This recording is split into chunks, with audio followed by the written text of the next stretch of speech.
All right, what's up, everybody? First and foremost, I hope everybody's kind of being safe out there. I know we're kind of living in a little bit of a crazy world right now, so hopefully everybody's kind of safe and doing all that. Don't want to get into too much of a rant over that, but I think we'll have a pretty fun live stream tonight. Figured we could talk little Irish whiskey. Happy St. Patrick's Day to everybody. So big day. I know it's a little unfortunate. Not many people are really able to go out and celebrate. It's kind of a dead zone and stuff around us. And I think it is by most other people as well. So this will give us a little chance to maybe have a few Irish whiskeys. My inventory with Irish isn't the hugest, but I got a few, probably just standard typical stuff, but I know the other people will be joining us too, but John and Jason, they've got some good stuff. So before we get into it, the two that have graced us with their presence, why don't you say hi to everybody and tell them a little bit about you. I guess I'll go. So yeah, I'm John from Blind Whiskey Reviews, just hanging out for the night. Scott was kind enough to invite me to join him tonight for his Irish whiskey extravaganza. So happy to be here. I guess we'll get into what we're drinking right now. So I want to preface this by saying I do understand that a lot of people can't afford some of the finer whiskeys out there, and some of this stuff's really hard to get and it's really pricey, and it just makes it, I don't want people to get jealous when I show them this bottle, but I am drinking proper 12 Irish whiskey. So proper 12. That's a pricey one. So yeah, it's a hard one to come by. I know it's really difficult to find. It's allocated, but it's out there. No, I don't have a huge selection of Irish whiskeys. I've got a few more that I don't have open yet that I'm going to be reviewing at some point in the near future here. But yeah, I've never been a huge fan of Irish whiskeys, and I've recently found a few that I really like, but I don't have a ton. So yeah, what's up, everyone? Jason from the Mash and Drum. I have recently got more into Irish whiskey because I think they're, aside from the Jameson, the Tullamore Dews, and the the amazing proper 12 as John showed. I feel like when you try some of these better Irish whiskeys, these better produced ones that are kind of more set up the way we like bourbon in that aspect, when they're non-chill filtered, they're higher proof. When you get a chance to try some of those Irish whiskeys, they come across as just really unique, really delicious. I think the pot still adds another aspect to it as far as texture and flavor.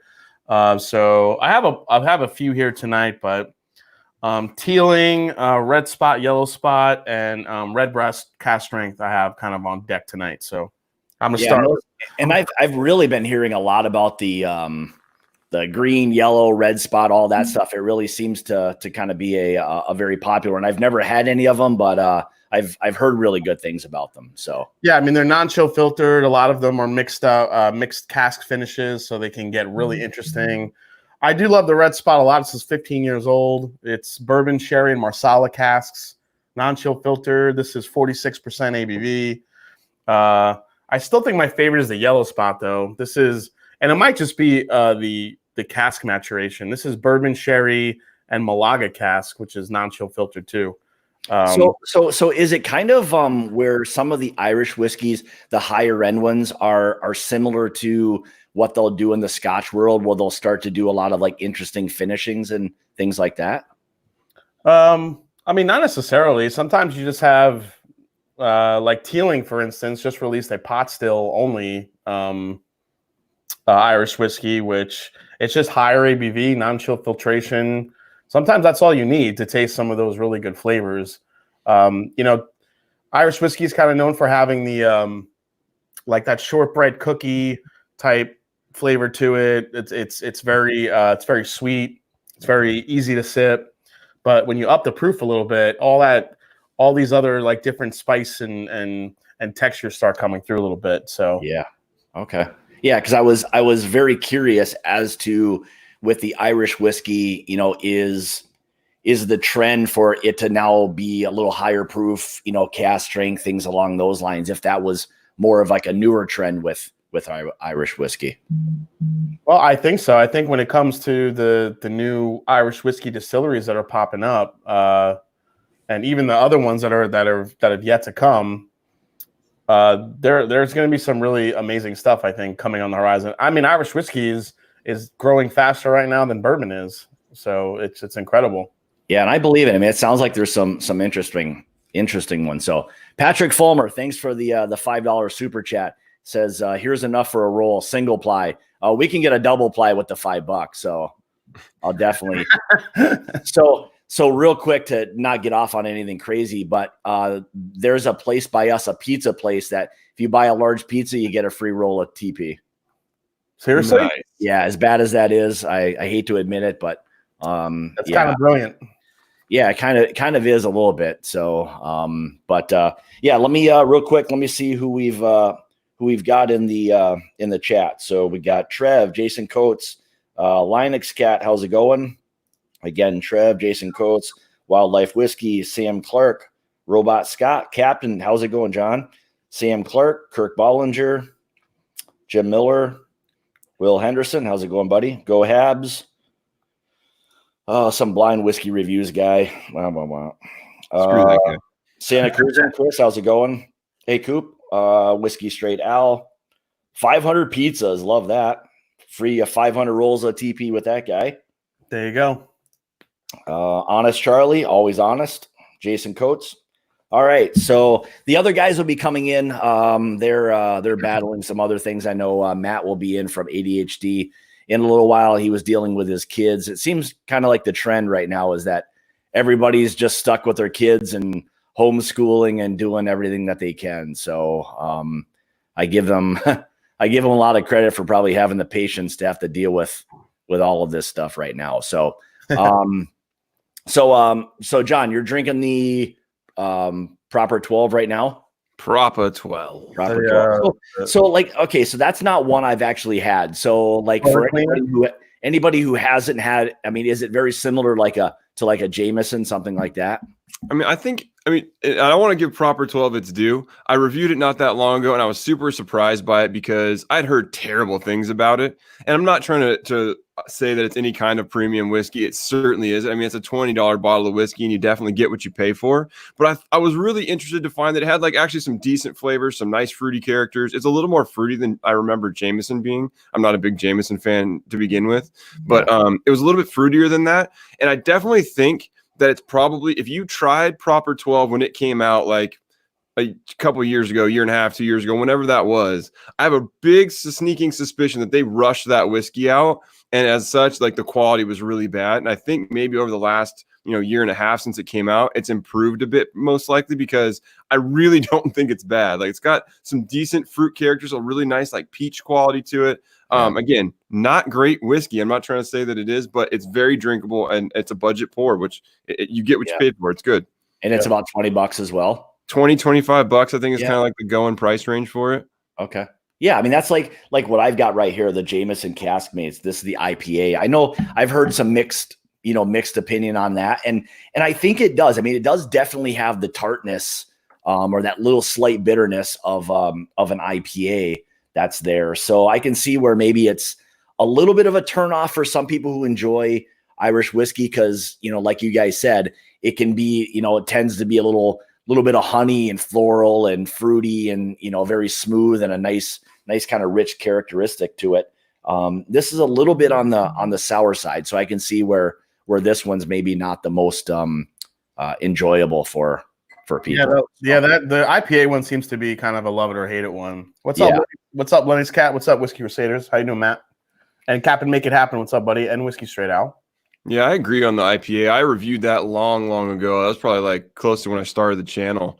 And it's just different. It's not what you expect. It definitely doesn't taste like any other Irish whiskey I've had. Like you said, it's very floral. And I did it blind, so I didn't pick up on the hops at first, but when you really sit down and know what you're drinking, you can definitely kind of pick out those hop characters, which are a little bit strange. Yep. Yeah, you do. I don't know if it would be something I would go back to. I don't mind like a good IPA beer, but I don't know if I want.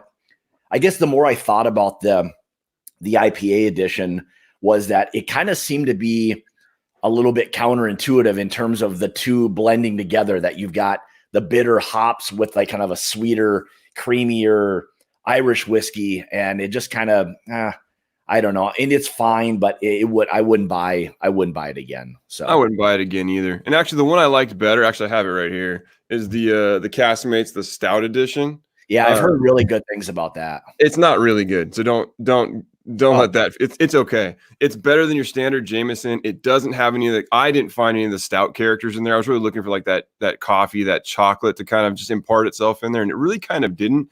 But it rounded it out pretty nicely from like your normal Jameson, which is to me pretty bland. I think it gave it a nice round quality to it, so it's a better offering than your standard Jameson. But don't get it twisted; it's not a mind blower either. Yeah, I mean, I guess I can see where that would probably be a little bit more.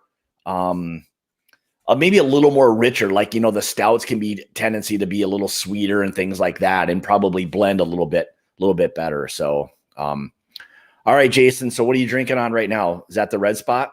This is a Red Spot, it's kind of a cool story. It's created by Mitchell and Son Spirits, who it's not necessarily a distillery, but they're a store.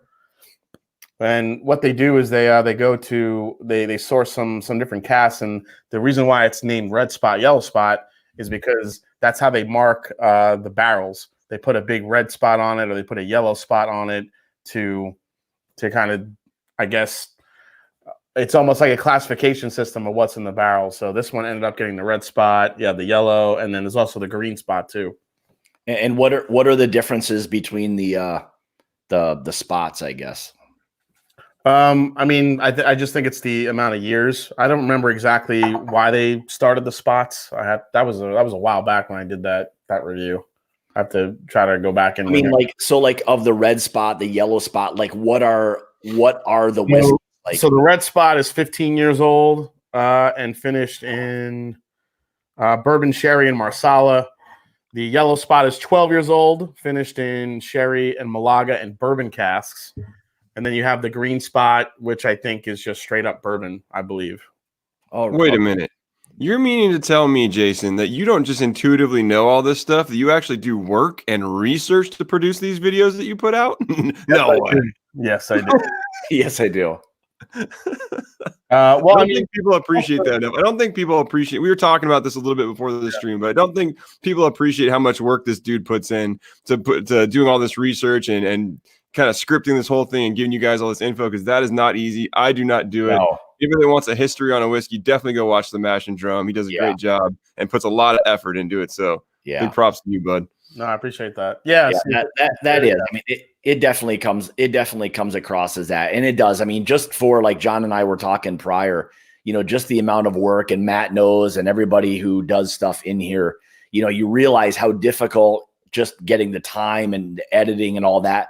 But to put as much into it as you do, I mean, it is. I mean, you spend an awful lot of time, doing that stuff. So I wonder if your actual employer realizes how much time you spend doing all of that. I don't know if they do or not, but eventually it might catch on when I show up to work really late. I blocked them from this stream, so they're not going to hear any of it.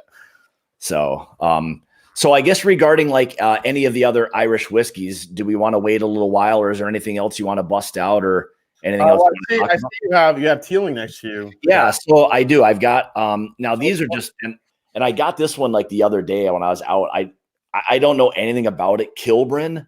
I mean, it's probably some little crappy bottle, just some little shot bottle. I'm sure it's nothing. But as far as this Teeling, I think I'll probably pour some of that now. Which is that the small batch?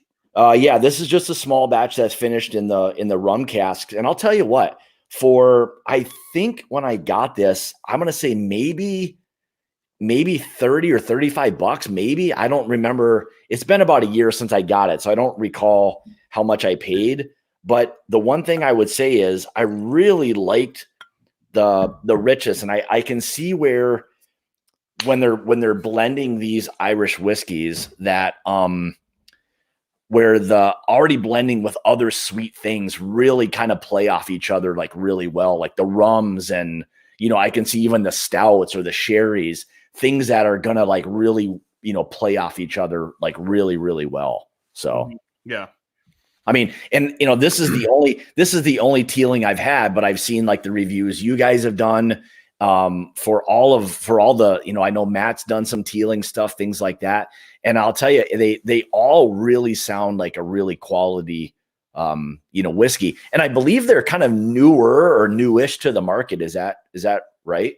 Well, I mean, John Teeling, the original owner of Teeling Company, he started this. I kind of know offhand because I just did this video. That's the only reason why I still remember this.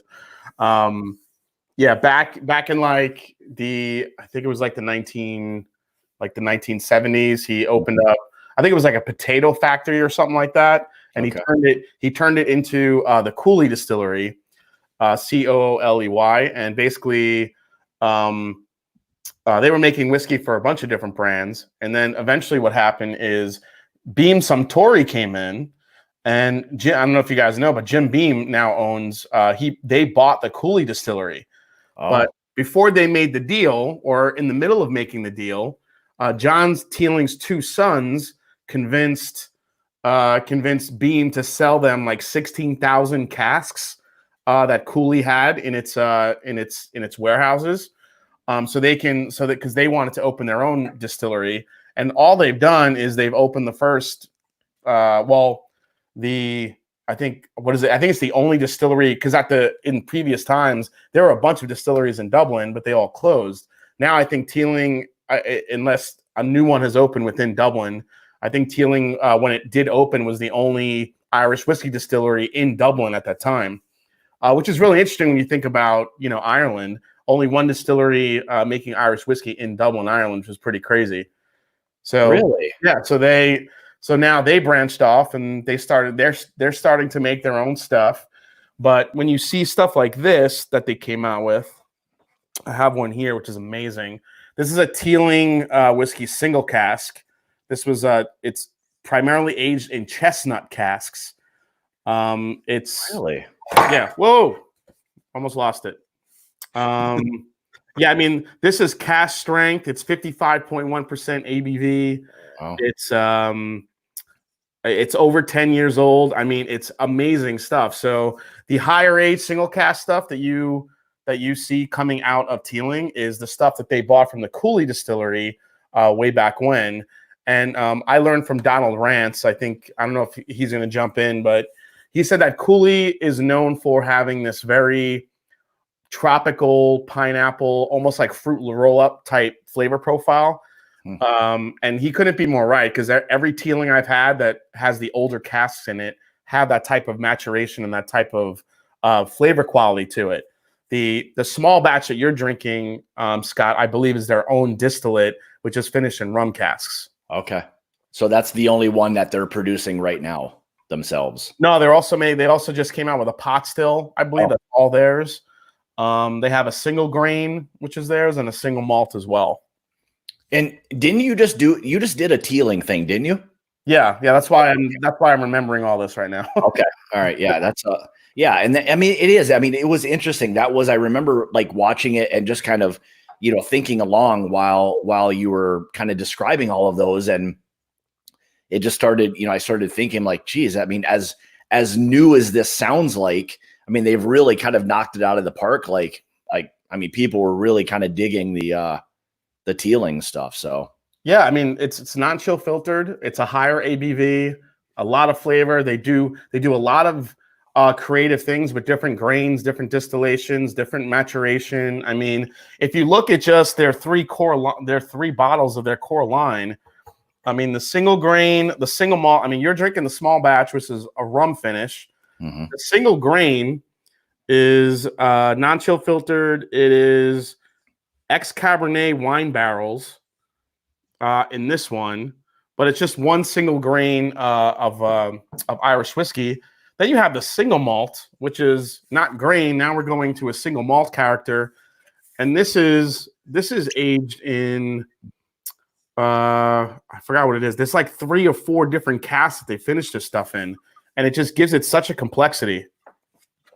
So would you say, like, kind of off the bat or off the top of your head, your favorite so far as Irish whiskey goes would be what Teeling's doing? Or I think. Well, I mean, I think Redbreast is still up there for me, but Teeling is very, very, very close second.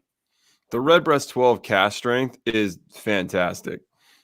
Yeah, it absolutely is. Yeah, I had a sample of it not long ago, and I really liked it. I mean, when I first had it, it was just the fact that when you think you've got like a really good, well-rounded, complex bourbon, that first thought came to my mind that that's what this is, just a different grain. And I really liked it. We can get the Redbreast 12, but not the cast strength, I don't think, very kind of easily around here anyway. Oh, really? That's surprising. I don't think I can get the cast strength. I guess I probably should look a little bit closer, but well, they just rebranded, so you have to look a little bit closer on it. But yeah, it's really good. So yeah, the Teeling single malt, which is this one right here. yeah. This one is finished in casks, including sherry, port, Madeira, white Burgundy, and Cabernet Sauvignon. So the amount of complexity and flavor in this is really incredible. I kind of always lean towards the single grain as my favorite, but the more I sip this single malt, the more I'm kind of leaning towards this one. Okay, interesting. Oh, you did bring him in. You did bring him. You promised that you weren't going to bring this guy. I know he showed up. What was I supposed to do? God damn it, he snuck out in there anyway. I did. She told me I couldn't, but I snuck in. I'm sneaky. That's okay. Since we're drinking now, we had a nice little Teeling lesson that Jason gave us. What are you two sipping on over there? Should we start out with it? It's St. Patty's Day, and I feel like we should kick things off. I know what you're gonna say. Are we doing shots? Uh-huh. We are. All right, I got mine ready. I was planning on it, so let's do it. Well, Picklebacks.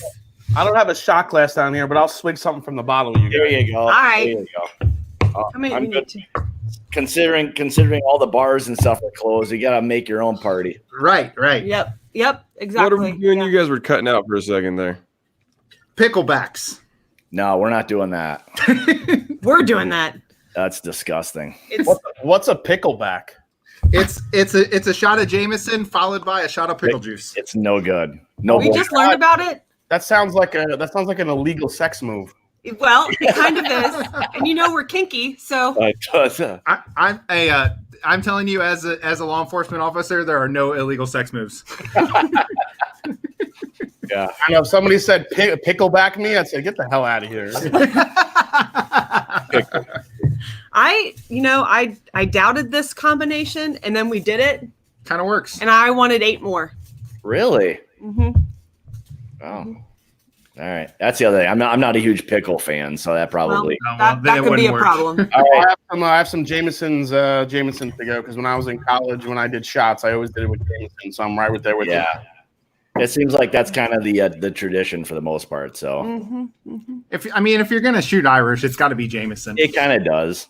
Mine's a little bit cheap. It's not the straight up Jameson. It's that Caskmate, which I don't think this shit's much better than the other stuff anyway. So Which one is it?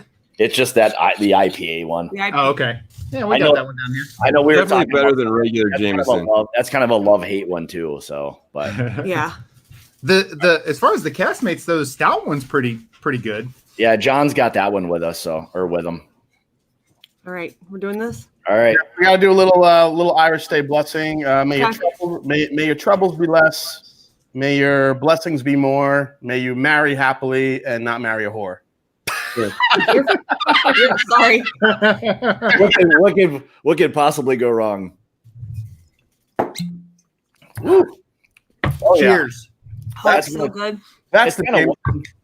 That's one thing with like Irish whiskey. It's kind of easy to shoot for the most part, It is. It's gentle. Well, it's mostly water, so and not even to like joke around about it, but I think that's why Irish whiskey is growing so fast because so many more people are drinking whiskey now.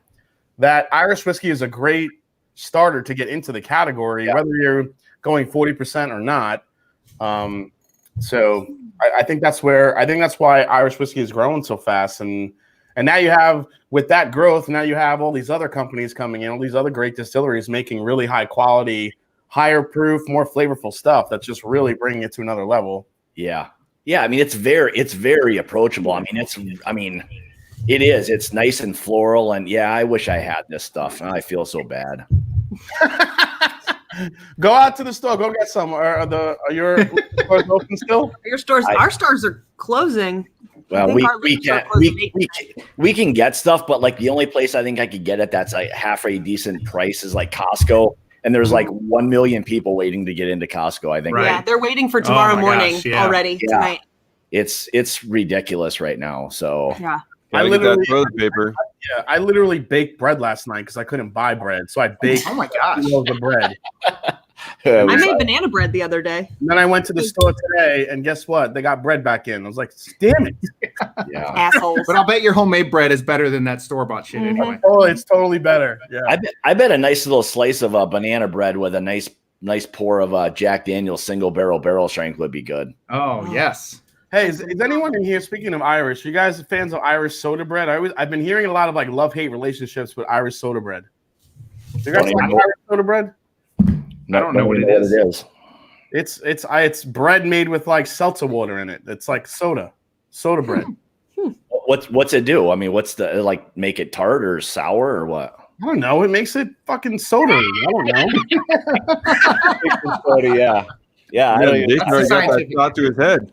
I don't even know. It's soda-y bread. I don't know. It's supposed to.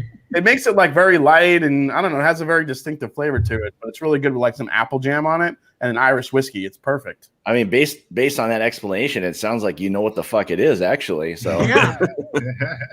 I just know you make it. You put some soda in it. That's all. Okay. Yeah.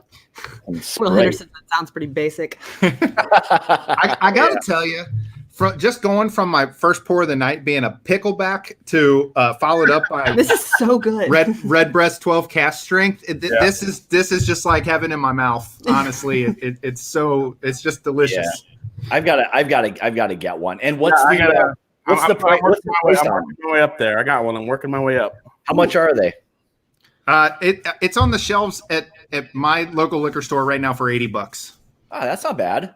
Oh, mine are like 65. Mine's way cheaper than that. That's what I paid for this one, but I haven't seen it since then at that price. Yeah, it's like $65-$70 here in Ohio, I believe. Yeah. Is that your Bobby, is that your liquor store that you that always has the high prices? No. No, that one's even worse. I don't buy anything from that one. Okay. We just talk about it. Okay. Yeah, I just put out a review of the Redbreast 12 today, and I got a lot of feedback because I put them in the prices that were at my local area, and people were like, "That's not how much it costs. You're crazy." I'm like, "No, it is." Like regular Redbreast for me goes like 45, and the cask strength's like 60, 65. And actually, these were going for at Costco for $30, which is why I picked it up. But beat that. no, you couldn't. The regular 12 was $30. The regular 12 was $30. Dude, that's a steal. Wow. Yeah. That's really so. The regular one was how much? 30. Regular at Costco it was 30. The regular price at like a Total Wine is like $45 ish. Wow, $30. Man, yeah, it was super cheap. Costco marking down the alcohol because everyone's buying the TP. And is just the regular 12 worth $40 or $45? I think it's good. I think it's out of the like 80 proof Irish whiskeys, it's probably one of the best. But is it worth $45? That's tough because you can get such a good bourbon for 30. You know, like Right. Yeah. Yeah. And it's just the problem is it was the 80 proof. Like the flavors are great, but it's just so thin, so weak. So Yeah. I don't know, man. It's tough to say. The cask strength, like the difference of the cask strength is like $15 to $20. So it's like definitely worth the jump to go to the cask strength because the cask strength is awesome. It's so good and complex, and it's my favorite Irish. It's so buttery. I love it. It's so good. Is that a pot still? Yes. Yeah. That is the one thing, like whether it's bourbon or whatever, that pot still, you know, when they distill it that way, I mean, it always leaves that nice kind of like vanilla creamy texture to the whiskey. Yeah, I mean, it basically is the bigger the pot still. Well, the smaller the pot still is apparently the more texture and more bite that gives the whiskey. Okay, all right. I mean, that's generally the rule of thumb, but you know, but I'm awaiting here in Ohio the Redbreast 27 year Oh, I know, me too. Yeah. How much is that going to be? Like $500? Well, Yeah. I've been seeing different prices stretched along the country, 550, all the way up to 600. I know here in Ohio it's going to be 400. So Really? for that price, I am grabbing it because it's a mix of port, bourbon, and sherry cask, and it's a 27-year cask strength Irish whiskey. That can't be bad. It can't be. Right. Well, I would say is the jump in quality, in my opinion, from the 15 to the 21 is so substantial that that if the 27 is that much better than the 21, I can't even imagine. It's like I give up. I just Right. take my money. I give up. Do you guys know what proof do they put the 21-year out at? I can't remember. I have a sample of it somewhere over here, but I don't know. We reviewed it and I can't remember. I just had them pulled up here. I'll tell you in a sec. So I guess while he's my looking gripe at, with a lot of entry-level Irish whiskey is just the proof. They put out so much of this stuff at 80 proof, and it's just like, why? I know. And I was arguing with somebody about this earlier, and it's just like, look, I'm not saying that like these whiskeys are bad by any stretch, but like no whiskey benefited from being like people are like, oh, Irish whiskey is just different. You don't appreciate it. And I'm like, no, that's not really the case. Like I appreciate it. But I can tell you for a fact that if you're bottling your whiskey at the absolute lowest proof you can to call it whiskey, you're not doing the best service you can to your product. Like you're doing it to get the most out of your barrels, right? yeah, there's no doubt. I mean, I think we all know why there's 80 proof whiskey, you know. For sure. And so like no one's going to tell me that this Redbreast 12 isn't going to taste better at like 90 proof or 94 proof or whatever they want to put it out at. Like it would definitely be a better product. Yeah. So 21 to 46%, guys. Okay. 46? Yeah, Yep. the Redbreast 12 is delicious at 116.4 proof. Wow. Hey, what's up, Chris? Do they change the proofs on those? They're pretty standard across the line.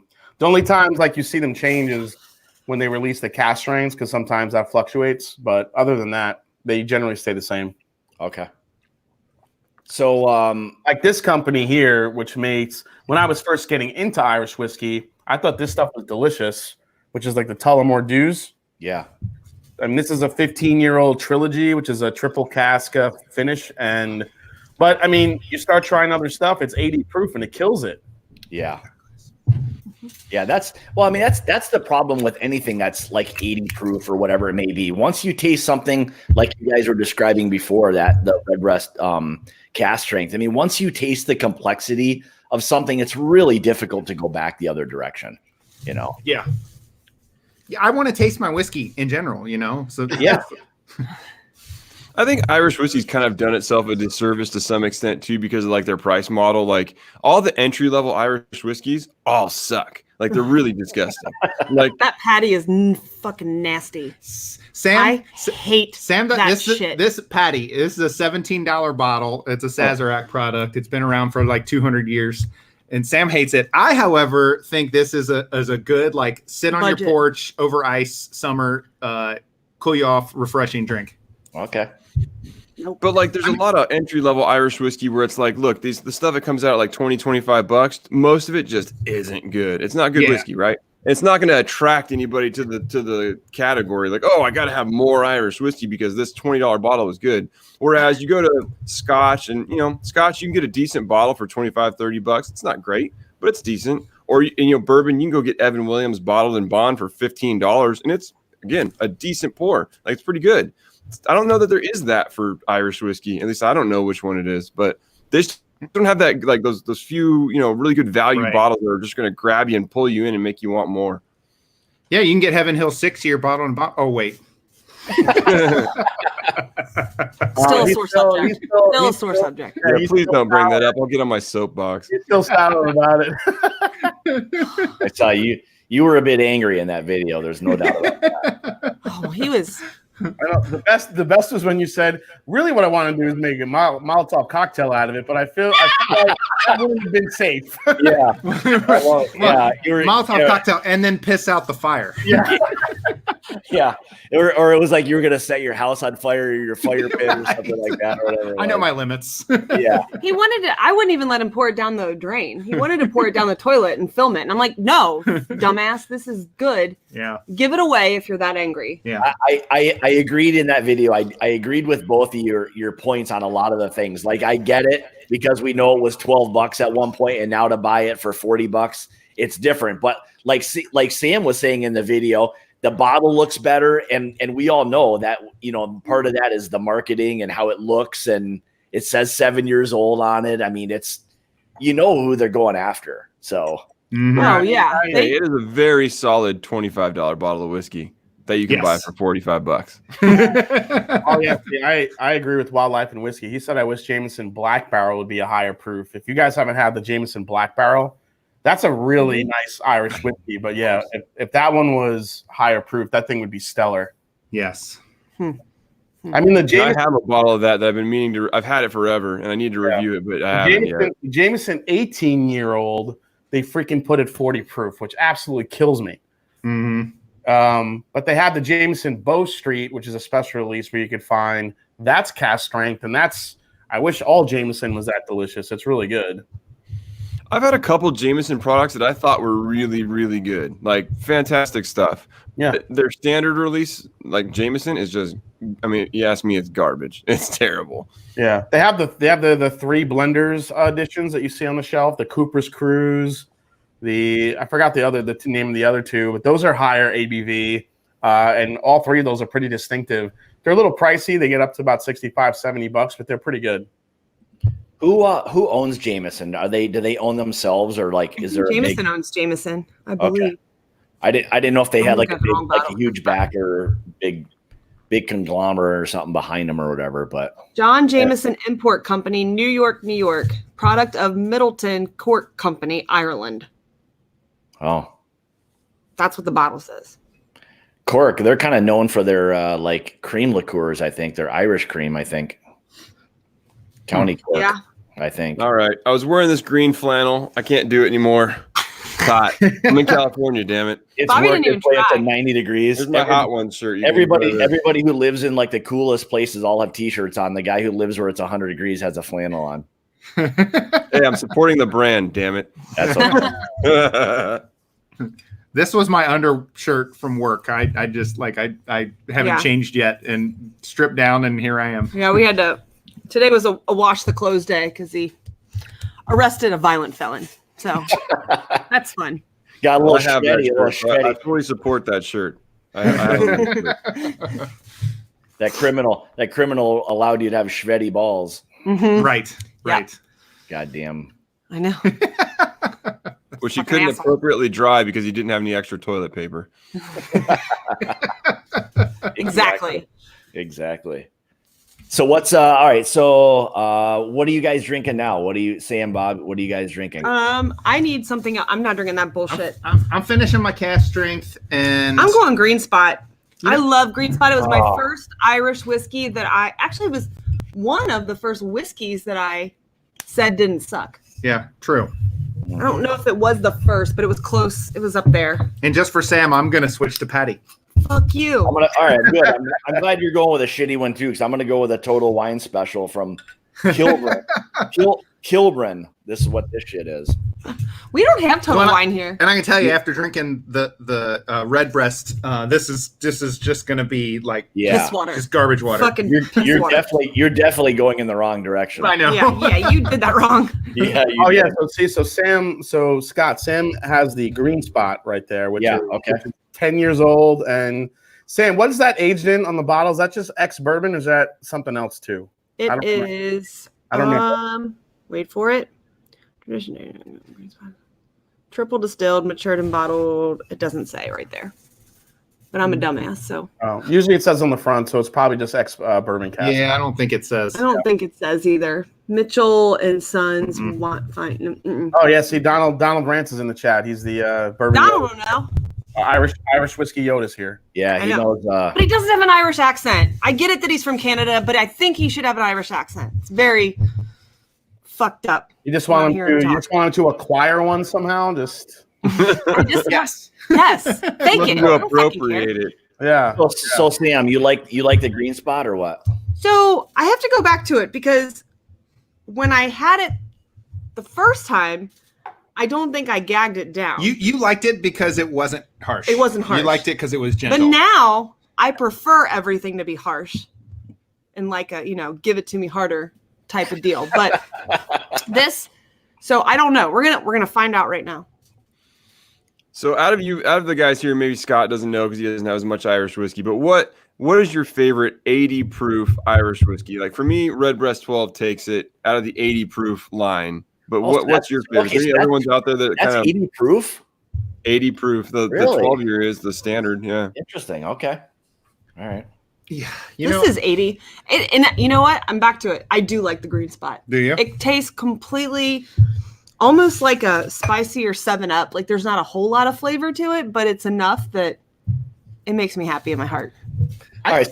So here's a maybe this is a dumb question, but so do Irish whiskeys open up similar to like what a bourbon will, and does it matter like proof? I mean, does that all play a factor as well? I think proof plays into it. I mean, I don't think like your 80 proof whiskey is going to open up a ton, but your cash I strength. gotta say, when it comes to a whiskey, I don't think, for me personally, I don't think proof affects a whiskey more than an Irish whiskey, because the difference between an 80 proof and a 90 proof Irish whiskey for me is miles apart. Mm-hmm.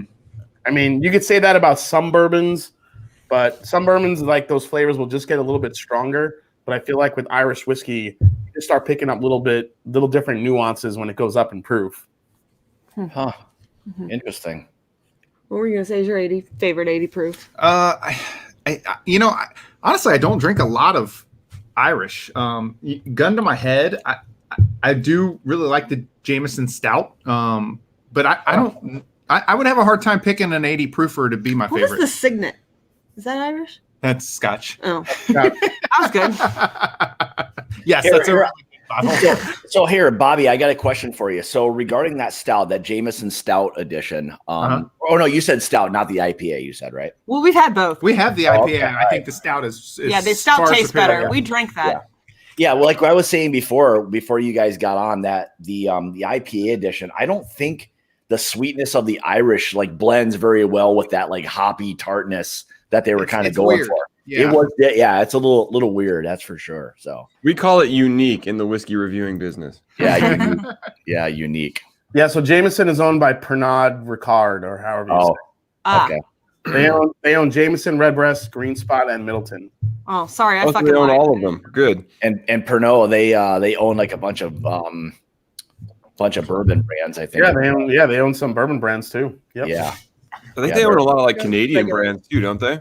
I think they're another big player. So, all right. So Richie says that his favorite 80 proofer is Middleton, very rare. I don't know. Is it very rare, or is it called Middleton Very Rare? It's called Middleton Very Rare. Yeah. We reviewed it a couple weeks ago. Okay. That's the full name of it. I don't remember the review because I'm 10 years old. Middleton Very Rare. It's called Middleton Very Rare, right? Yeah. Not Middleton, it's very rare. Middleton Very Rare. Will has a question. Has anybody had the cold brew? Oh my No, God. I've seen it. I've seen it. We should buy it. I I've saw heard it it the other was day. good, but I Yeah. haven't grabbed It it. is so good. Is it? It's stupid good. We Really? should do it. Yeah. We need to It's get it. Which one is stupid good? The Jameson cold brew. Is it like, what is it? Coffee or what is it? Literally, like it's Jameson Irish whiskey mixed with cold brew coffee. And Oh, really? Oh, interesting. Well, I mean, I think that legally. Bobby, tell us, is that legally? Are we allowed to drink that in the morning legally? I mean, I think it's only like 70 proof or something. Matt from Whiskey Crusaders reviewed it. We were talking about it, how fucking good it is. It's really good. We should try it. All right. Well, you got Sam excited over here. I know. I want to go buy it right now. You have to obviously like coffee to enjoy it. If you don't like coffee, you're gonna hate it. But I'm a coffee whore. yeah. Same I here. love cold brew, so that's like really Yeah. my. So it's dangerous, like when you have this stuff. I mean, you can literally just wake up in the morning, pour it over some ice, and you're good to go. Oh man. Not that I'm endorsing you drinking in the morning. You know what? That's so funny. Like if you had that, like it's it's the whole perception. You know, if you said you were drinking that in the morning, somebody might look at you like, you know, you're drinking a little bit early. But then you're like, give me like a mimosa or give me like a screwdriver. People are like, oh yeah, that's perfectly good. Those are morning drinks. Oh, I've had like 5 Bloody Marys in one morning, and Yeah. like don't know my name by 11, and it's fine. But like having a little bit of something in my coffee, and I'm like, no. Yeah, vodka just gets a fucking pass. It's just like, oh It yeah, does. vodka. It That's does a get a morning. pass. That's a morning drink. That's a morning drink. What does Christopher David say here? Oh, okay. So yeah, I guess clearly you got to like coffee. So. Yeah, Pernod Ricard does own a few. I mean, they own Jefferson's. I just looked it up because I wanted to see who they own. They own Smooth Ambler, Rabbit Hole, TX out of Texas. Yeah, they own a good amount of. They own some brands. They own some Scotch brands. They own Aberlour. Sounds like they own a lot of shit. They have a lot. They own a ton. If you need vodka, you should call them. They have a lot of. I love vodka. Can you see their Canadian brands? I think they own a decent amount of Canadian I don't think stuff. I think there's very few companies, large ones or whatever, that don't basically own everything for the most part. You know, Like It's just- Sazerac and exactly. Diageo. or Diageo. That's even They own Absolute. They own Malibu. They own Kahlua. They own Hennessy. They own Powers, Irish Whiskey, Jameson, Redbreast, Beefeater. I mean, yeah. that's kind of like how one sunglass company owns like every sunglasses brand. Yes, They own their own competitors to each other. Is it Yeah. Luxottica? Looks like Luxottica owns their competitors. That's a good call out by Captain Make It Happen. He loves the Jameson's cold brew because there's zero sweetener. The sweetener is the Irish whiskey. Oh, interesting. perfect. Yep. So My I'm mind a is black blown. I'm a black coffee kind of guy. So that's Yeah, you yeah. know what? I might have to hit You know that what? up. I We can't do it need on to- my way into work. Damn it. I'll get You it know- at lunchtime. You know what, Bobby? It smells exactly like just cold brew coffee. You can't smell anything, so just pour it in a mug with ice, and Right. They'll never know. your stripping coworkers would none the They'll wiser. be fine. Yeah, it's funny because the stories that my grandpa was a cop in the '60s, and the stories I've heard about him drinking on duty, it would surprise you. They probably didn't even make any bones about it. They already knew there was booze in that cup. Right. Right? Yeah. It was expected. Like those mugs will say, "There's a chance this is Bland's." Or like back in the 50s and 60s, it just said, "Fuck yeah, there's booze in here." Right.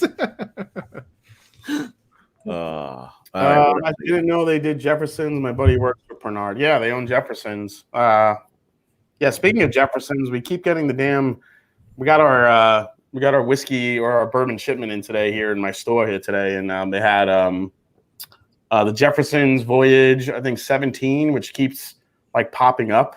Have you? Yeah. Has Jefferson's bourbon grown on you guys at all? It hasn't for me. No, I was we gonna don't give say, a fuck about it. No, it's No. I went to Yeah. a party recently and they asked me to bring a bottle. They didn't ask me to bring a bottle. I think they just it was kind of a potluck, and I brought a bottle of Jefferson's. I'm like, guys, this is an $80 bottle, and I'm leaving it here. You can have it. Clearly, you're at a party where you didn't like those fuckers. They're you just go. rookie You guys drinkers. can They're rookies, so they were just They were like, cool. yeah. Oh, Look look, at- this was on a ship. Look at this fancy bottle. This is fancy. Oh. My sister went to a dude ranch in Montana, Yeah. and she said up on the mountain near this dude ranch, Jefferson had a bunch of barrels that they had aging. She didn't know when they were gonna come out, but they had barrels aging on a mountain, and that's gonna be their next like shtick. Like Jefferson is called. It's called Jefferson Ball Sweat. Yes. Yes. Yep. It comes like wrapped with a little pair of overalls on the bottom. Yes. Yep. Little hillbilly overalls. It's great. What's All right, that? Do I like Whistler? Jason, this is for you. The Butter Pekin. Oh, I want some. Oh, butter pecan. What is what is that one? What are you drinking? This is the Whistler. Whistler. And so it is the only one I've had from this is this bottle, and this is the cask strength. So again, cask strength with Irish, it makes a big difference. This stuff is delicious. We put it on our waffles when we did whiskey and waffles. Yeah. and with Jason. It's like a dessert. It's very. Yeah, so I Jason literally- says it tastes I like literally- butter pecans, but in New York in New Yorkese, it's butter pecan. That's what I used to call like hot Puerto Rican girls in New York. I call them butter pecans. Exactly. But it smells like maple syrup, or it's delicious. It literally smells like breakfast. Yeah. Yes. wasn't Oak and Smoke supposed to be on here too? So he couldn't make it. He had to work late. The Bourbon Buddies were supposed to Matt from ADHD, but he said it was kid dependent. So I don't know if they're gonna make it in. Bourbon Buddies said they were gonna come in. I don't know if they're gonna make it in or not, but he's in here, but I don't know. Maybe he doesn't want to pop in. So The Bourbon Buddies, I think, are they waiting? He says, "I'm waiting on your ass." Oh, ADHD says I'm backstage, yo. Oh, there they are fucking there. I didn't even see these guys. Fuck. Wait Look a at minute, these asshole. fuck- Look at these fucking guys. I didn't even see them. They were back there when we joined, but you didn't let them in. You I let know. us. I didn't think anything of it. I was just wondering. I hope you guys were enjoying the green room. Did you guys get all your special gifts and stuff back there and everything? So Lots of special. A lot of toilet paper for your We butt. enjoyed the M&Ms and cantaloupe. I feel bad that you two were stuck back there. I thought I was being punished for being 45 minutes late. That's okay. So Matt, who's in charge of the homeschooling right now? That's me. Okay, I can see that. You're a super dad. Yeah. Okay. All right. So here's Superintendent, teacher. so the most important question. What are you sipping on, Matt and Neil? What do you got? Matt, you go first. Or you want me to go first? Look at how fat and out of shape Neil is. Yeah. Hey, watch your physique, man. Jeez, you're blowing up. Neil, I've never Bull's met you. out. I'm Sam. You're Hey, hot. Sam. Hey. Look at this guy here. I got That's one of my those husband. things. It's fine. What is that? Is that the Jameson Stout cask? Yeah, it's a stout one. Nice. I don't There you own go. an Irish whiskey except for Proper 12, and that's in the trunk of my Corolla about 400 miles north of here. I mean, how hoping to bad make could it be now, that right? Glass would improve it or something. I mean, who doesn't like a good Irish whiskey aged in the back of a Corolla? I mean, come on. Last forever. That's the next Jefferson blend. Exactly. Exactly. Oh, Neil, my what do you God. got? You know what? I'm just starting off with just some Jameson. Just Okay. Straight up. I think you guys missed the shot edition. I did. I missed all right. it. All right. Well, I'm not saying you got to take a shot, but why don't you take a shot? Well, I'll take a shot. I mean, it's kind of almost a shot. We'll join you. We're not We'll ones do. to. Yeah. same here. Thank you guys. Same We're here. inclusive. I have to do it. I have to do it from the model here. Cheers. Pour another one. Oh yeah. Well, I'm gonna do the same thing. Screw it. All right. You know, it's St. Patty's Day, and we're literally stuck in our house. Yeah. No Fuck are bar. we? Exactly. bar. Fucked for the next 10 years. So it's I know. No bar activity. No nothing. Yeah. It's lame right now. To all the lesbians and virgins of the world, thanks for nothing. Nice. I will drink to that. Cheers, Yes. everybody. Yeah. Cheers on that one. to That was an interesting toast, so I appreciate that. Well, while everyone's drinking, I'm going to take the opportunity to ask Matt. I know you have some hot wax available, and I was curious to see if you'd be willing to wax something for our audience. I mean, for Scott's audience, just to help him out. Neil's chest could probably use a good wax. Yeah, you know what? I haven't waxed it in about 5 days, so I think it's ready for you, Matt. I think I'm ready. In 5 days, wow, it must look like a fucking garden in there, man. Dude, that's why my chest looks the way it does, because of all the hair. That's a huge bush. Yeah, anyone drinking Blackbush? If I was going to, I'm not now. What do they say? No, That bush Jameson's kicking in 3, 2, 1. Maybe if it wasn't 80 proof. Yeah, that's true. That's true. I don't know. I didn't have dinner. I am feeling fantastic. Yep, same here. I'm curious. It's quick. Matt and Neil, what were your what's kind of been your experience with Irish whiskey? And have you? I know everyone says Jameson, but have you had any of the more popular expressions now, like either like one of the red spot, yellow spot, tealing, red breast? Have you guys had any of that stuff yet? I've had a lot of Okay, red good. breast. What's that? I've had a lot of red breast. Nice. But actually, I'm drinking Teeling right now, just the small batch. Oh, nice. Yeah, that's a Yeah. good one. I like Yeah. it. What about you, Matt? I feel something with breast coming in my way. What are your thoughts on Now- titties? Titties. Too easy. Too easy. Now, the areola I'm living in is proper 12. And same with castmates. That's all I've had. So what is everybody's favorite Irish whiskey? Gun to your head, you got to pick one. Go. Oh, I don't have many. So far, my like favorite one I would say is the Teeling. I like it a lot. Yeah, I haven't had many either, but Redbreast Cast Strength is definitely probably my favorite. Mine is probably this chestnut Teeling this chestnut cast, this Teeling, which is cast strength. That's probably the most unique one I've had. But I had that 27-year Redbreast. I'm hoping to get my hands on. That might overtake its spot. Yeah. I'd say proper 12 just because. Out of spite. No, listen, this is serious. Is Conor McGregor holding the gun? Because he might be. Excellent If you say question. anything else, they're Yeah. good. If it's Connor, you're right. Proper 12. He will I gotta- smack I an gotta- old dude like He punched a senior citizen, right? Square in the right. face. Yeah, into Tuesday. Straight in the eyes. I got to tell you, I went into the liquor store today, and obviously they had all their Irish whiskeys were all put up to the front of the store, all the end caps, everything. And I walked around the corner, and I shit you not, they had a cardboard cutout of Conor McGregor holding his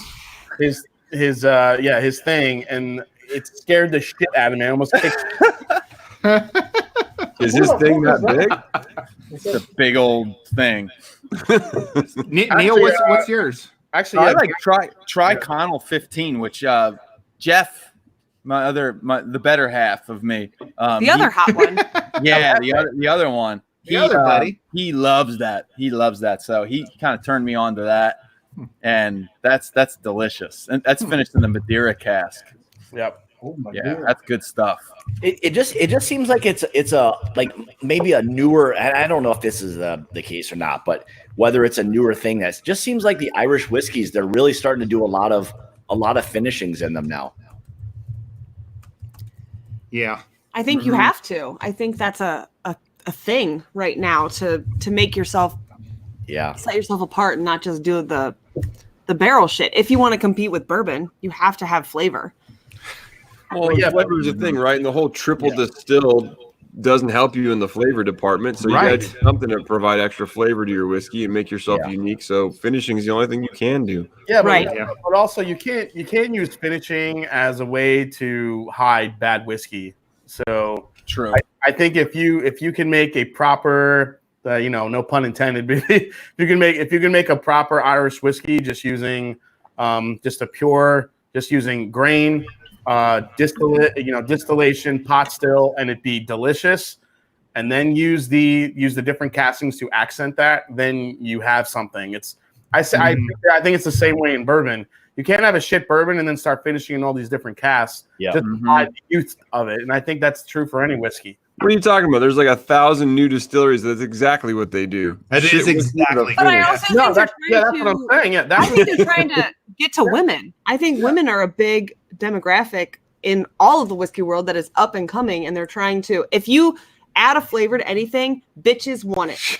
So, Bitches want it. so you're saying when they finish it in a They fucking finish in a it certain in type Cosmo? of wine barrel that they're going basic? They're basic bitches. That's exactly. They are trying to promote the basic bitch. Works. I would do every fucking one of those every time. That's my thoughts.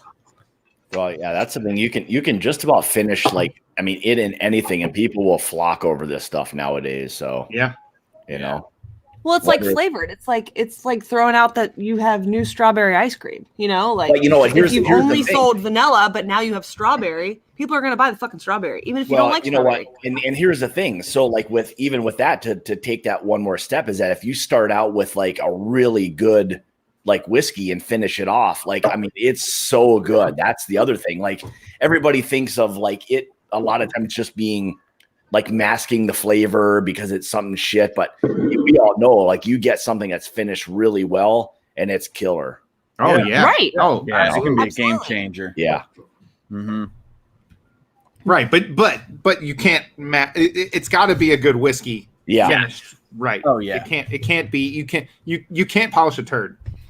No, exactly. That's, I mean, Truth be that's the told. thing. You can still, I mean, any of us who taste like a finished whiskey that's like shitty bourbon or whatever whiskey, you know, and I don't know a lot of times, like if it's an 80 proof something and it's finished in something sweet, I don't know if sometimes they give a shit what the flavor is. They're just trying to sell it to the mass market, Yeah.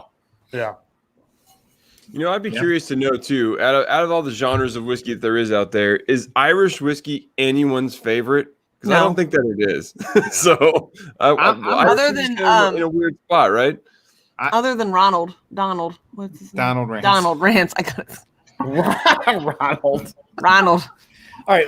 Well, here's the thing. I guess here would be my question to you guys. So anybody who drinks, let's just say the cask strength Irish whiskey.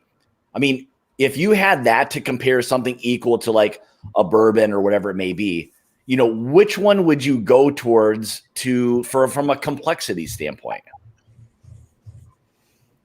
Like a 21-year-old cask strength Redbreast or whatever versus like a, I don't know, whatever, like, name a top, like a Jack Daniel's barrel proof single barrel or something. So I mean, like Redbreast 21 is like knocked my socks off.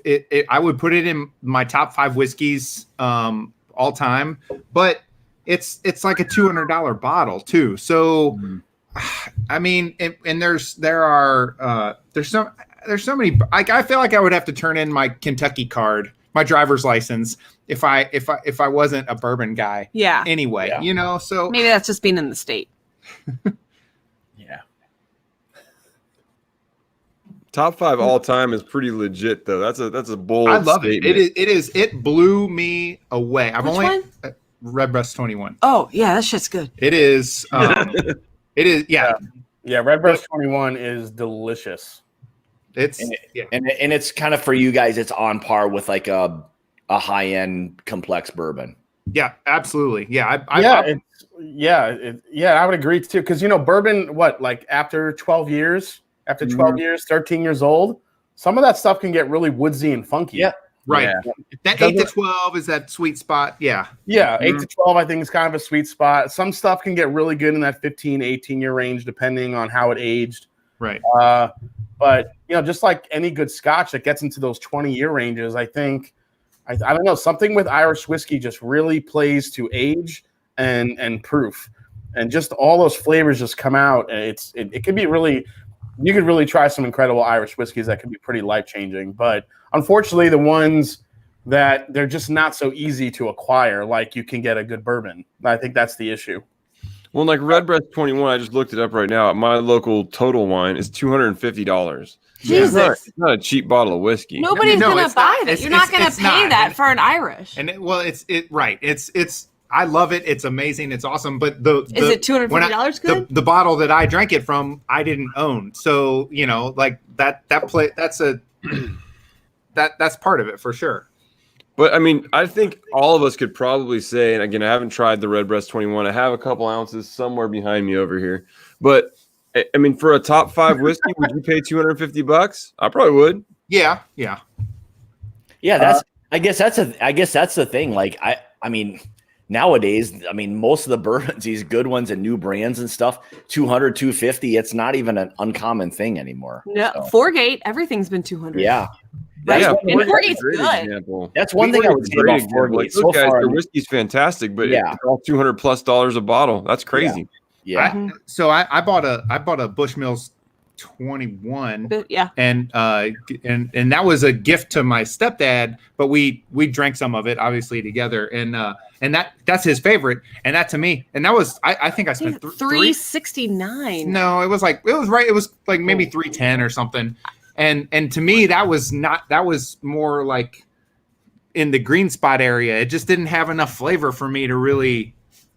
It wasn't complex. It just. And it costs even more. So, and is most of the and this is probably a dumb question, a little bit naive, but just not from understanding it. But is most of the Irish whiskey all malted barley? I think to my understanding, yes. Oh, okay. Malted and unmalted, I guess. I mean, by law, it's got to be a percentage of malt, and then the other can be grain. But you can also play with different grains, and Donald Rand says no.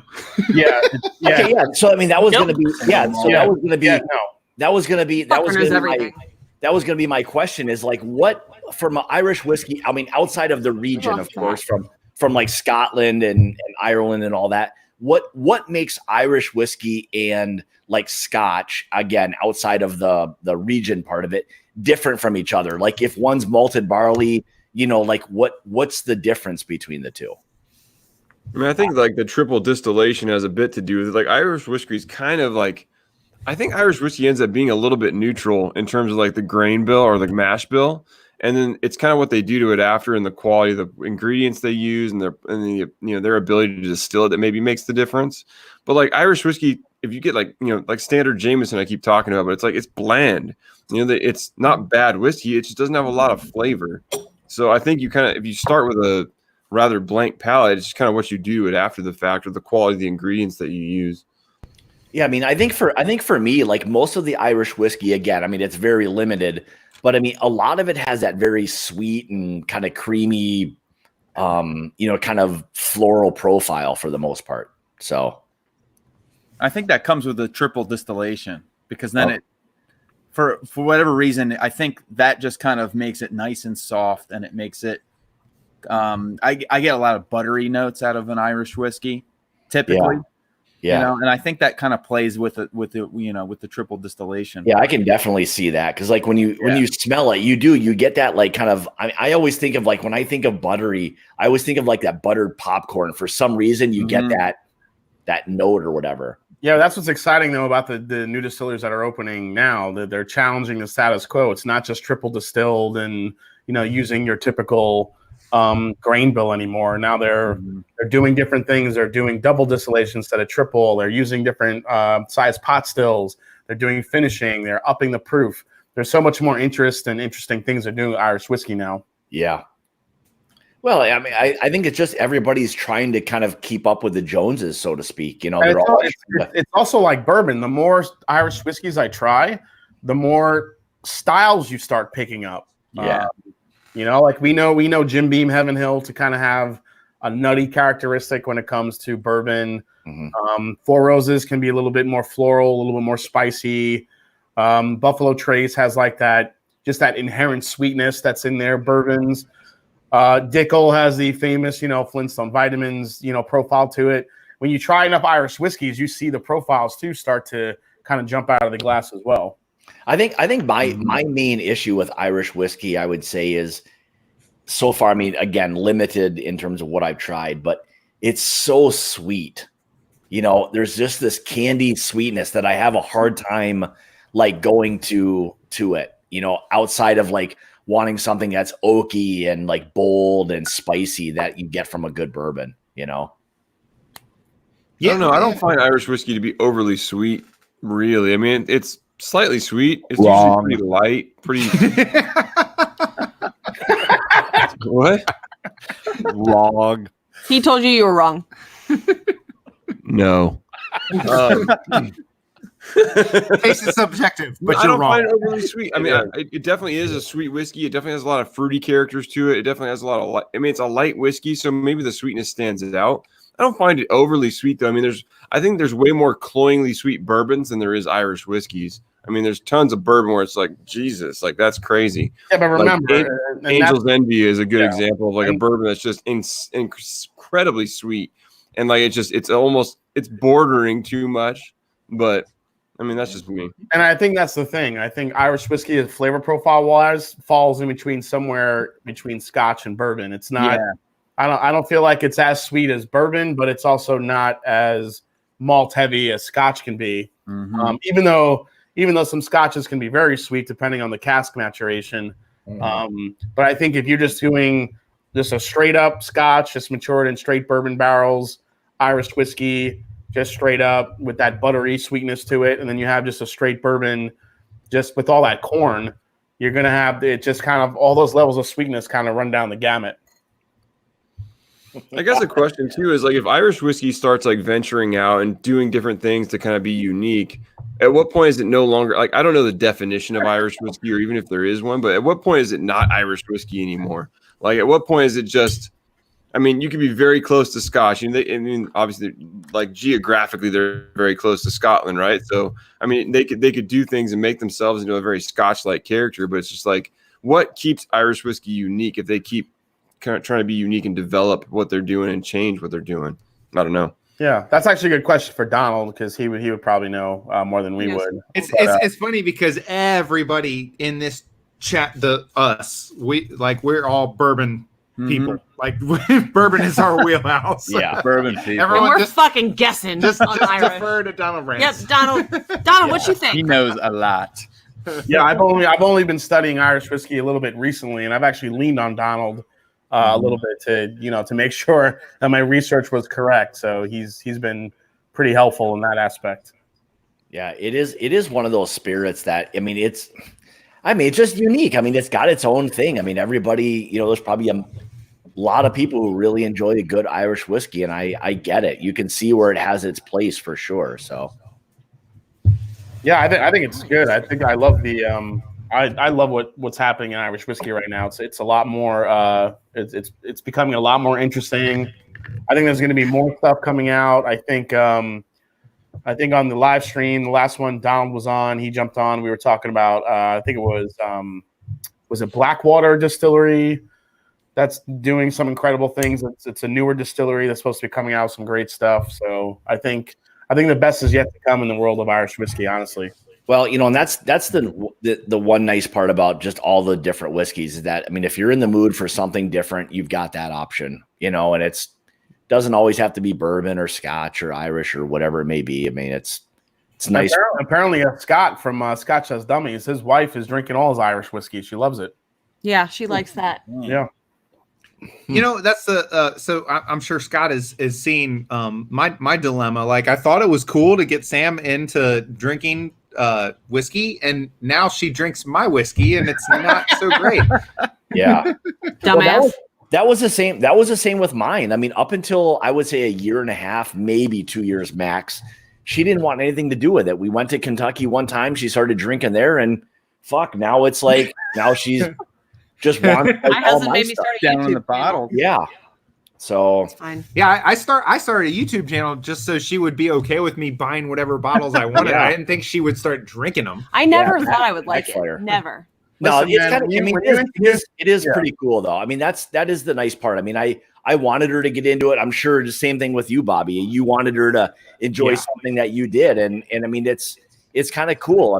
What it does, It really is a cool hobby. Your bottles go twice as fast. Right. But it really is like a cool hobby to do together. Like Yeah, we have fun doing the channel. And like truly anybody that can get that with their spouse, it's pretty cool. It's really any hobby that you're really into, but if you specifically, can get yeah. Yeah, when you introduce your wife to whiskey, it becomes our whiskey, not my whiskey. Yeah, yeah. I get that. Like when we went to Luxrow and we got the that 12-year like double barrel. So Yeah. now she says to me, she's like, "Oh, can you go down and get my whiskey?" I'm like, okay, yeah, let me go get your whiskey. I'll go get that for you. Yeah, and for Bobby, it now becomes your boxed wine and your White Claw. Exactly. It is. my White Claw. Right. I feel it. That's what I was gonna say. Like, to be fair, like I have still kept on my basic bitch lifestyle. Like White Claw and boxed wine still make me happier than Oh, yeah. whiskey. You But should come over here then. we'd be friends. We got a your wife million. would be friends. We got a million fucking to my left, about 15 feet. I got a million fucking White Claws sitting over there. Oh, I did. drank one the Drank other them all. day. She made me we did a video where we tried 31 different seltzers. So Yeah, I saw that. And that was very well done. That was insane. That was. That was. I don't know if I could have done that or not, but it was a struggle. Well, when you love someone, She was living her best life. Though. I was. That was my wheelhouse. My favorite episodes we've done, hands down, seltzer. Second, Crown Peach. Third, the second seltzer video, which has only been out 3 days. That's about it. We should do boxed wine. I said we need to do a live where we review boxed wine. There's a lot out there. There is of a lot out options. there. My there's God. there's actually some pretty good ones, to be honest. Oh yeah. Shut your I mouth. live off of it. Yeah. Well, Neil, I mean, you got a big background in wine, so Well, I mean, I wouldn't say big. I mean, maybe like That's small, what she said. medium. Hey yo. Are you hip to the boxed wine because this shit's delicious? Yeah. So my wife and I always would go like, wineries and stuff, and she just loves wine, and I love wine. But the thing is, like, we went to the Finger Lakes, and that's obviously wine city. But then there was a distillery out there, and we both checked it out, and she was really liking the whiskey.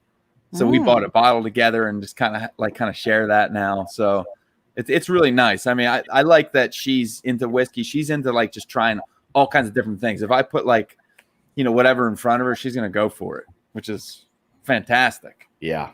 I mean, it is good. I mean, you kind of feel like you've like reached your goal, like of what you were trying to do. Like, I'm gonna break her down or whatever it is, and then like within a short period of time, you're like, well, fuck, that didn't take very long. Now what?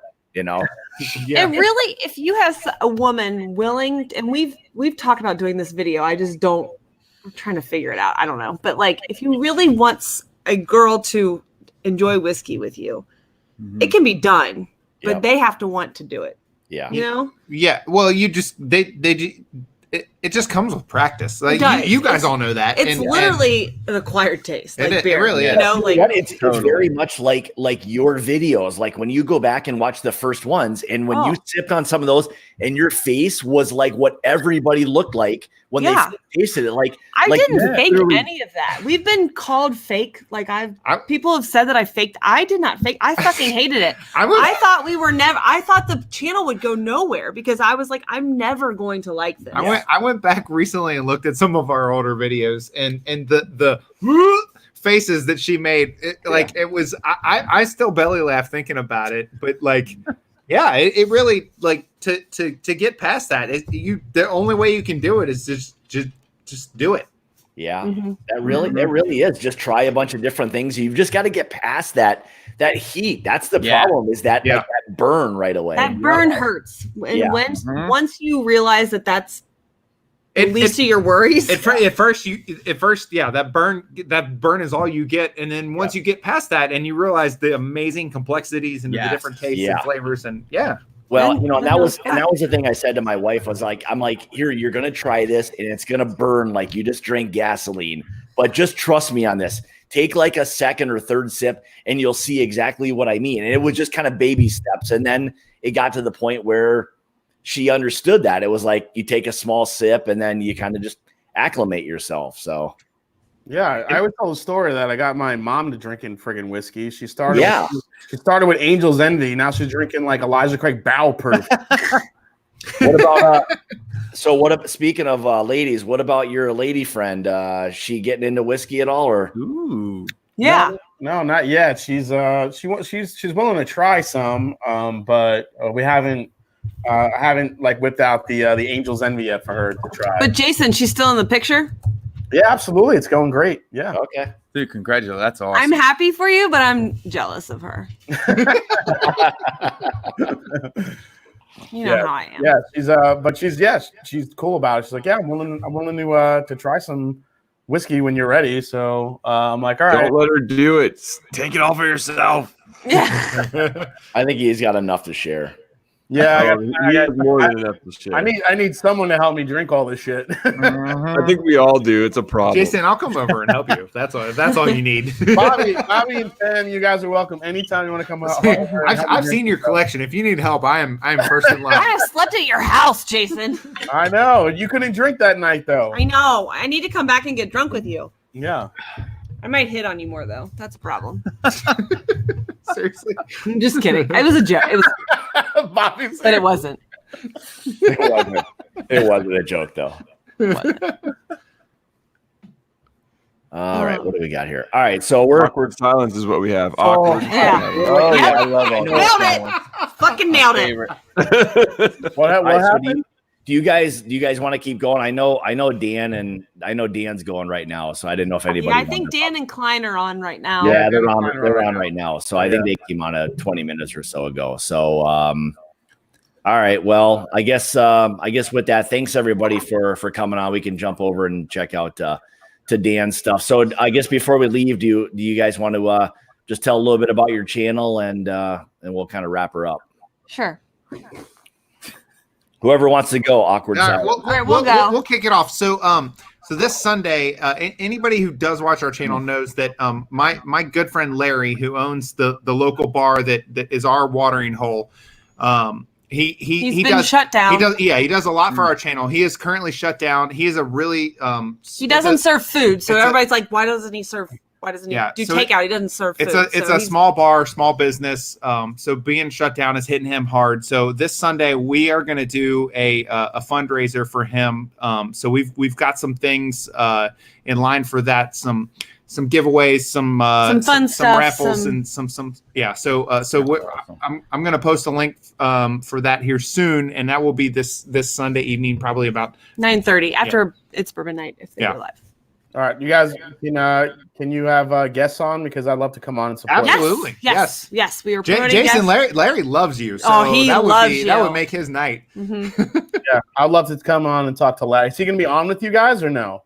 It depends on our quarantine. It depends on what Bobby's. We're gonna see what the quarantine level is. We're gonna see what the quarantine level is at that point. It's maybe. All right. It might be a FaceTime. We don't know. All right, that'd be awesome. That's awesome that you guys are doing that. Yeah, that's good that you guys are doing that. I know there's a lot of these small businesses. They're going to struggle big time right now. Yeah. Yes. And his wife is also a small business owner, so it's not like they have they're down to one income. They're down to zero income. Yeah. She's a photographer. She's very talented, but they are not doing anything right now to make money. So it hurts a little bit. Our little bit that we can help, we're hoping that that we can. So that's. Are you guys going to do like bottle auctions or anything like that, or? We're still putting it together. I know. Okay. I know we've got a few sample collections, some challenge coins. We're going to do some goofy things with like. We're going to have a graffiti night. We're going to wear white T-shirts with both permanent markers, and there'll be drawing involved, and so we'll make it fun and creepy. That's awesome, guys. Yeah, I'll definitely be tuned in for that. So that'll be fun. Yeah, that'll be good. Yeah. Cool. And we'll accept guests if they want to. Absolutely. Yeah. Help the cause. So cool. All right. Jason, Mash and Drum. You guys know who I am, I guess. Tune in tomorrow. I'm going live tomorrow night. I think I'm gonna be doing some samples, but I think I was trying to figure out what I'm gonna do. I don't think I'm gonna do anything Irish, because I think there's been enough of that the last 2 days. I think what I'm gonna do is I finally acquired a good amount of Eagle Rare store picks. Ooh. So I think I'm going to do a blind flight. I'm going to throw in regular Eagle Rare and then do about 4 different store picks in a blind flight to see how that comes out. And, the usual whiskey news and stuff like that. And, so definitely tune in for that. And look for my next episode tomorrow of What's on the Shelf Wednesday. You want to tease it? What is it? What the whiskey is? Yeah. No, you could wait and see. Nope, bastard. Okay, I guess we're waiting until Wednesday. I guess that Wednesday it is. All right. All right. Well, I'm John, Blind Whiskey Reviews. You can catch me on my channel. You can catch me on Instagram and Twitter at Blind Reviews, and on Mission Bottle Kill, my most popular platform, where I'm posting pictures of people killing all kinds of great bottles of whiskey. So if you want to see empty bottles of whiskey, go check out at Mission Bottle Kill. I'm also in the middle of my series I'm doing what's called Distillery Wars. I'm doing a workhorse whiskey shootout with a bunch of bourbons. So if you want to see those head-to-head shootouts, go head to my channel. We're doing a bunch of blind head-to-head. So a bunch of fun, good times. Check it out. Cool. Neil. Yeah, so I'm Neil from the Bourbon Buddies, the not as attractive half, So Jeff had to run out of here, and he was just too attractive. But yeah, so we're just kind of hanging out right now. I think we're gonna do something that's coming up with like kind of food pairing. So I think we're gonna do some like chocolate and all kinds of different foods pairing with whiskey and everything. Just kind of have fun with it. And yeah, Neil, are you guys planning to do some more live streams? Because I saw you tonight with Bourbon and a Baby. What do you think? I think so, man. I think we're really liking the live streams because we're so Jeff and I both talk a lot. Especially Jeff. Don't say I said that. He really likes to talk. So we kind of really want to do that more often. So definitely looking for more live streams. Yeah, good. 100%. Yeah, you guys would be good with it. So, all right. Well, thanks everybody. Like Bobby and Sam said. So check out their stuff on Sundays. So that'll be what, the 20th, maybe? Yeah, I think it's the 20th, 9:30 p.m. Eastern. All right, cool. So check that out. So thanks everybody for joining tonight. So go check out Dan from the Bourbon Junkies. They're on right now, and we'll talk to everybody later. Thanks for joining tonight. Cheers. Thank Cheers, you. happy- Thank you. Hey, everybody.